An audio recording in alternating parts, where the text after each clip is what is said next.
Hi guys! Magandang gabi. Welcome back po dito sa Gandara SRU channel for Showbiz Update. Andito na naman nga po akong muli nagbabalik. Ang nagmamaganda po ninyo kachismosang Kimpaw, wala na pong iba si Gandara, upang magatid sa inyo ng latest update and fresh happenings patungkol kina Kim Chiu and Paolo Avellino. And para po sa gabing ito, ayan, dahil alam kong miss niyo po ang Kimpaw, mag-a-update tayo dahil parehas missing in action ang Kim Pawet. Alam niyo naman, kapag yung dalawa po mismo sabay na nawala at sabay ding walang paramdam, it's either mayroon pong pasabog or di kaya naman ay nagbe-baby time. Pero dahil Sunday, mukhang alam na natin ang kasagutan. Hoy, grabehan. Anyway, before po tayo mag-start sa mga hindi pa po nakaka-subscribe sa ating channel, paki-click lang po tayo na ating subscribe button at notification bell na nandyan sa baba para mag-updated po kayo at ma-notify tuwing may bago po tayong chika at balita hinggil sa Kimpaw. Basta mga balita na may kinalaman po kina Kim Chu and Paula Avellino, sagot na natin yan. And eto na nga, simulan natin ang update dahil meron po na namang panibagong project ang Kimpaw. Nakakatuwa dahil paapat na project na nila ito together from Linlang na naging successful to What's Wrong with Secretary Kim na another successful project ng dalawa, and By Love Will Make You Disappear na talaga naman pong nagmarka din at naging successful. Grabehan po ang public screenings. Ayan, talagang nagbe-break ng record. And gayon, hoping po na mayroon po na magandang patunguhan ang desisyon na muli ni Paolo Avellino na manatili. Ayan, nakatandem si Kim Chiu. Grabe naman nga yun. Pero sure yan na magiging maganda kasi mahusay naman po sila aktor at aktres. Pero nawa ay makakuha rin po ng mga awards. Ayan yung ating aabangan. Ngayon pa lang naman po, pagdating sa teaser, ay wala naman na tayong masabi, paniguradong maganda. Ngayon nga ang cast, ang team pala, ang team The Alibay ay mukhang nasa Cebu. Ngayon, ang tanong or ang question mark, nasaan ang Kimpaw? Bakit kaya wala dito ang Kimpaw? Ayan, di naman po kasi to cast. At nasa Cebu sila, naging para-isipan sa mga tao, anong meron sa Cebu. So, mukhang nawawala ang Kimpaw sa mga kasamahan. Ano kaya ang ganaps ng dalawa? For sure, nagbe-bebe time po dahil Sunday is bebe time naman po yan ng Kimpaw. Kung wala po sila, hindi kasama dito sa team, The Alibay na nasa Cebu, isa lang po ang option. May bebe time po ang dalawa. Kasi gano'n naman ang Kimpaw po every time na nawawala. Tapos, parehas pang tahimik. Magkasama sila. Hindi na po yan bago sa atin. 'Di ba? Nangyari na yan before. Kandahagilap din na magkaintindihan ng mga fans kakasoko na sa ng dalawa. Si Paolo kasi sanay naman po tayo na lagi ang wala. Nawala lagi ang kanyang presensya, pati sa social media. Pero si Kimi, hindi tayo sanay. So, ayun, panigurado kung hindi po may pasabog, bebe time ito ng Kimpaw. And wala sila dito sa samahan. Ayan, nawawala sa mga kasamahan. The Alibay. And sa hopefully, nag-vacation sila.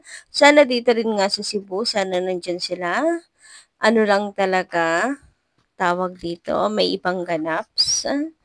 And then, tahimik ano po, tahimik talaga. Medyo nakakaano rin, nakakawindang din pala kapag katahimik. Kahapon pa kasi tahimik. Walang gasinong paayuda. Pero siguro ito yung kanilang goal, yung kanila pong tawag dito, target. Gustong ma-maintain, maging masyadong misteryoso muna ang Kim Pao. Tagu-taguan daw muna with the fines para may thrill. Kasi suspense po yung kanilang next project. So, para may suspense, makikipagtago-taguan muna po sa atin ng Kim Pao para effective nga naman, di ba? So, tiis-tiis na lang muna, panigurado may maganda naman pong ihahain sa atin po ang Kim Pao at mukhang magiging maganda ang Daalipay. Ano man pong ganap nila Kim and Paolo ngayong araw. Anyway, sabi ni Madam Day Rodriguez dito, hello Miss Gandara. Tama ka dyan. Habang bumubuhos ang biyaya sa kanila, Kim at Paulo, dumadami ang mga animales, iba't ibang klase ng animales, ang sumusulpot na parang kabote. Ganyan naman daw pag ang puno ay hitik sa bunga. Marami nang bumabato. Hayaan na lang natin, baka gutom na sila. Sabi nga, share your blessings. Kaya lang panahon ang ayaw mag-share sa kanila. Kasi bad daw sila eh. So, sorry na lang. Sorry na lamang sa kanila. Yan kasi, wala kayong ginagawa. Wala kayong ginawa. Kundi ang apihin, ang Kimpaw. Mababait kasi yung magsasawa. Hindi nila pinapansin lahat ng masasamang ginagawa niya sa kanila. Ang kakampi nila Kim at Paolo ay ang Diyos at ang taong nagmamahal sa kanila dahil mahal din nila ang mga sumusuporta sa kanila. Kayo mga basher, iilan lang naman kayo. Ngayon pa, konti-konti na lang. Ngayon, pa konti-konti na lang kayo. Kaya ang pumapalit na naman pansin ko lang naman, pati mga nanay nakikisawsaw na rin at yung dalawang ex na desperado na. Pero okay lang, mas marami pa rin ang Kim Pao para handang ipagtanggol sila Kim and Paolo. Ganyan talaga ang buhay. Merong pinagpapala pag mabuti kang tao, lalo na sa kapwa. At meron namang nilalayuan ang biyaya dahil sa mga hindi mabuting gawa sa kapwa. Yung mga lait at maninira.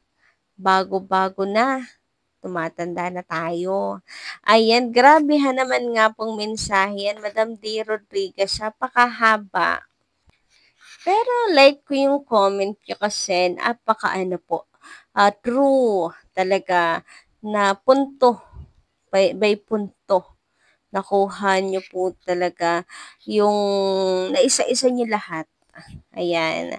Sabi pa ni Madam D. Rodriguez, paki-copy paste daw po ng kanyang as our pointers to review. Hoy, grabehan nga yan. Sabi naman dito ni Madam, ni Sir Ding Ramiliano. Shoutout po sa inyo ha. Buong bansa nga ang nagustuhan ang My Love Will Make You Disappear. Ayaw lang tanggapin ng mga bashers na sikat ang Kim Pao dahil naiinggit sila kay Kim dahil si Kim ang binabandera ni Paolo. Si Kim ang napili ni Paolo. At happy si Paolo pagkasama niya si Kim. Kaya ayaw nilang tanggapin. Bash ng bash sila. Si Kimi, ha, ha, ha. So, ayan guys, dito muna tayo sa hindi matangka. Yung tungkol sa My Love Will Make You Disappear. Dalawang klase po kasi ang nagsasabi niya na merong talagang basher nila Kim and Paul and meron namang nagbabase sa balita na 173M. Kasi 'di ba nga ang effort ng mga fans, ang ingay daw ng mga fans tapos 173M lang daw. Nakakatawa raw ng ingay ng mga fans, etc. Tapos wala rin naman daw parang wala lang naman daw pala. Parang gusto lang sa ingay, pa-hype, pero in reality wala naman. Ganyan. Siguro kasi andun pa rin, nakakulong pa rin sa ini-issue kay Kim na kesyo. Ano po si ganto ganyan. Yung sa salitang deserve.